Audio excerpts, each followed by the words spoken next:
Do you have a best friend? Someone who knows all your secrets? Someone you would trust with your life? Now imagine this. Your father just died. You are standing at his grave, crying.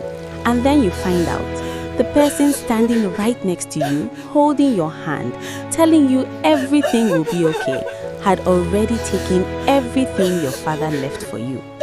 She buried her father, not knowing her best friend had already buried her future before he was even buried. This is the story of Adaeze and her best friend Ngozi, and the money that destroyed everything between them. Adaeze grew up poor. Not the kind of poor where things are hard sometimes, the kind of poor where you go to bed hungry and you don't talk about it. The kind of poor where your school shoes have a hole, but you shine them every morning anyway because you still have your dignity. Her father, Emmanuel, drove a taxi in Lagos. Every single day, he woke up before the sun and drove until the city went to sleep. His hands were rough, his back always hurt, but he never complained. He just kept going. Her mother died when Adaeze was 7. She got very sick and they did not have enough money for good medicine.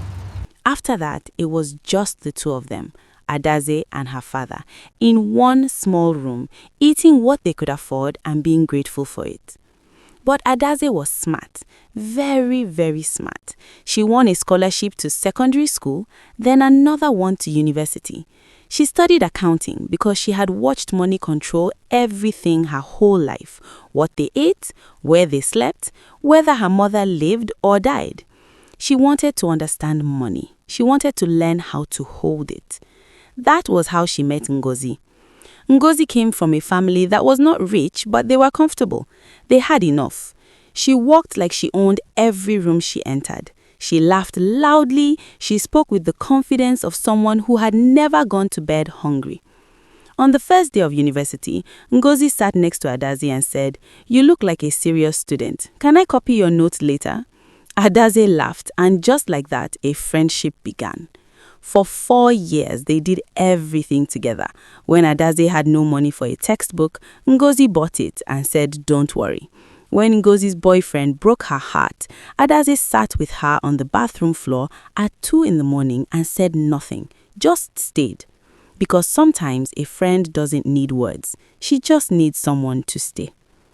After university, they shared a small flat in Lagos. 2 rooms, 1 broken bathroom, and more laughter than either of them could measure. Adaeze believed Ngozi was the most loyal person she had ever known. She was wrong, but she would not find out for a long time. Adaeze was 29 when her father called on a Tuesday evening. His voice was different, quiet, slow, like a man choosing his words carefully. "Ada, come home this weekend." "Daddy, is something wrong?" A long pause. "Just come. I want to see your face." She went, and sitting in that small room she grew up in, same walls, same shaking fan, her father told her his kidneys were failing. He had known for almost a year, but kept it secret. He didn't want to worry her while she was building her life. He had been going to the hospital alone, taking his medicine alone, carrying the pain alone. Adaeze held his hand and did not cry in front of him. She waited until she was on the bus back to Lagos. Then she fell apart. She called Ngozi. Ngozi picked up immediately. Ngozi, that was all she managed before the tears took over. "I'm here," Ngozi said. "Come home. Tell me everything." That night, they sat on the floor together and made a plan. Adaeze would send money home every month. She would find a better hospital. Ngozi held her hands and said, "He is not going to die. We will not let him." Adaeze believed her. She always believed Ngozi. A few months later, Emmanuel told Adaeze something he had never told her before. He owned land. Not the room in Mushin, that was rented, but back home in Anambra, there was land that had been in their family for 3 generations. His grandfather's land, his father's land, now his. He had never sold it, not even in the worst years, not even when they were eating gari for a whole week because there was nothing else. He kept it because he believed it was the one real thing he could leave for his daughter. He handed her a small envelope. Inside were old papers with his name on them and a handwritten note saying that when he died, everything would belong to Adaeze. "Whatever happens to me," he said, "this land is yours." Adaeze held those papers like they were made of glass. That same night, she went home and told Ngozi everything. She showed her the document. She explained where the land was, how big it was. She was so happy. She had grown up with nothing, and now there was something real that her father had protected for her through all those hard years. Ngozi listened carefully. She asked questions: where exactly the land was, whether other family members could claim it, whether the papers had been registered properly with the government. Adaeze thought her friend was just being organized, practical. That was Ngozi. She didn't think anything was wrong. She should have. Emmanuel kept getting worse. Adaeze sent most of her salary home every month. She stopped buying new clothes, stopped going out, ate the cheapest food she could find.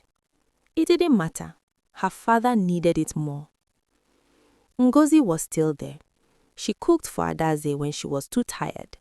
She sat with her through every bad phone call from the hospital. She held her when she cried. But slowly, quietly, things began to feel a little different. Ngozi kept asking questions about the land. Not all at once, just here and there, dropped into normal conversation. Did your father ever register the land officially? Or has any lawyer looked at those papers? Or do you know what land is selling for in Anambra now? Adaeze answered every question. She trusted Ngozi with everything. Then one evening at dinner, Ngozi said something that should have been a warning. Casually, like she was talking about nothing important, she said, "You know, Ada, if anything happens to your father, that land will be complicated to claim alone. You'll need someone who already knows the full picture, someone who can help you manage it." Adaeze said, "Thank you. I'm glad I have you." She felt grateful. She didn't understand yet what Ngozi was really saying. Emmanuel died on a Thursday morning in October. Adaeze was at her desk when the hospital called. She sat without moving for 5 minutes. Then she picked up her bag and walked out. She called Ngozi first before anyone else. Ngozi came immediately. She bought the bus ticket, she packed the bag, she came to Anambra for the burial. For 2 weeks, she was perfect. Answering calls when Adaeze couldn't speak, arranging food for mourners, staying strong when Adaeze had nothing left. Even in her grief, Adaeze thought, what would I do without this woman? She was about to find out. 3 weeks after the burial, Adaeze went to the land office in Anambra to put the land in her name. The woman at the counter looked at her documents, typed something, looked at the screen, then looked at Adaeze with a strange expression. "This land was already transferred," she said. "Transferred? To who?" The woman turned the screen around. The transfer had happened 12 days ago, while Emmanuel was still in the hospital, while Adaeze was sitting at his bedside holding his hand. Someone had been moving in the shadows. The new name on the document was not Adaze's name, it was a company, a small property company registered 6 months ago. Adaeze asked for the company's details. She got them that afternoon. 2 directors were listed. One name she didn't know, the other she knew better than her own name, Ngozi. Adaeze drove back to Lagos without stopping. She went straight to Ngozi's door and knocked. Ngozi opened it smiling. "Ada, you're back! Come in, I just cooked." "How did you get my father's land?" The smile stayed on Ngozi's face, but her eyes went very still. "What?" "I went to the land office today. The land was transferred to your company, Ngozi. How did you get my father's land?" Silence. Then Ngozi stepped back and said quietly, "Come inside, let me explain." She explained everything, calmly, sitting down, hands folded, like she was giving a report at work. She had found one of Emmanuel's distant cousins, a man who believed that a daughter should not inherit land, that it should stay with the male side of the family. She had gone to him quietly, convinced him to sign papers, and used an old customary law argument to push the transfer through. She had done all of this while Emmanuel was dying, while Adaeze was grieving. "The land is worth a lot of money, Ada," Ngozi said. "You wouldn't have known how to manage it properly. I was going to give you a share." "A share," Adaeze repeated the word slowly. "A share of my father's land." "Ada, be reasonable." "You are going to give me a share," she stood up, "of land my grandfather owned, that my father kept through 20 years of suffering. You were going to give me a share." Ngozi's voice hardened. "You have no proof of anything illegal. The cousin had legal standing. Everything was done through a lawyer. If you want to fight it, go to court. But you don't have money for court, Ada. You know you don't." Adaeze looked at her. This woman she had called her sister. This woman she had called first when her father was dying. This woman who had stood at the grave with her and held her hand. She didn't cry. She was past crying.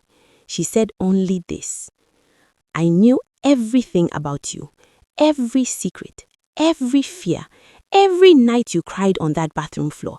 I knew it all. And you looked at everything I had, which was almost nothing, and you still took it." Ngozi said nothing. Adaeze picked up her bag and walked out. Adaeze did fight it. She found a lawyer who accepted small payments.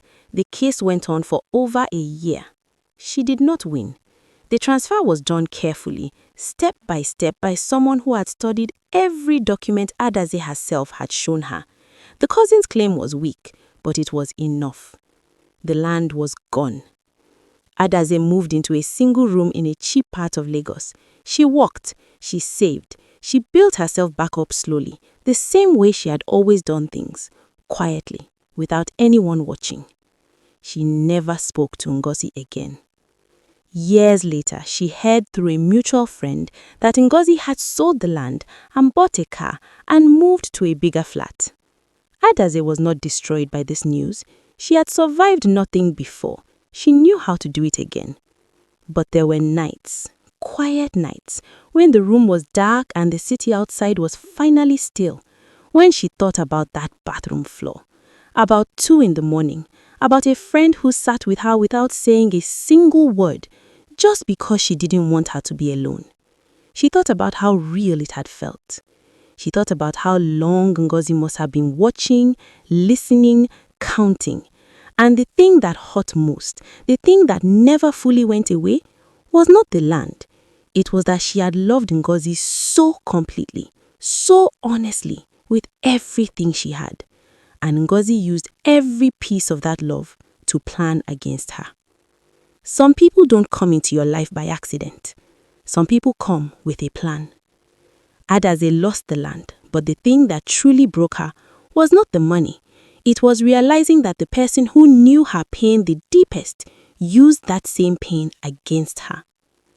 If this story touched you, you have a good heart, and people with good hearts need to protect themselves. Before you go, leave a comment below. Tell me, have you ever trusted someone completely and they disappointed you? I read every single comment, everyone. If this moved you, please like this video. It tells YouTube to show this story to more people who need to hear it. And if you are new here, welcome to Deeper African Tales. Every week, I tell stories like this one, real, deep African. Subscribe and ring that bell so you never miss one. I will see you in the next story. Take care of yourself, and please be careful who you show your documents to.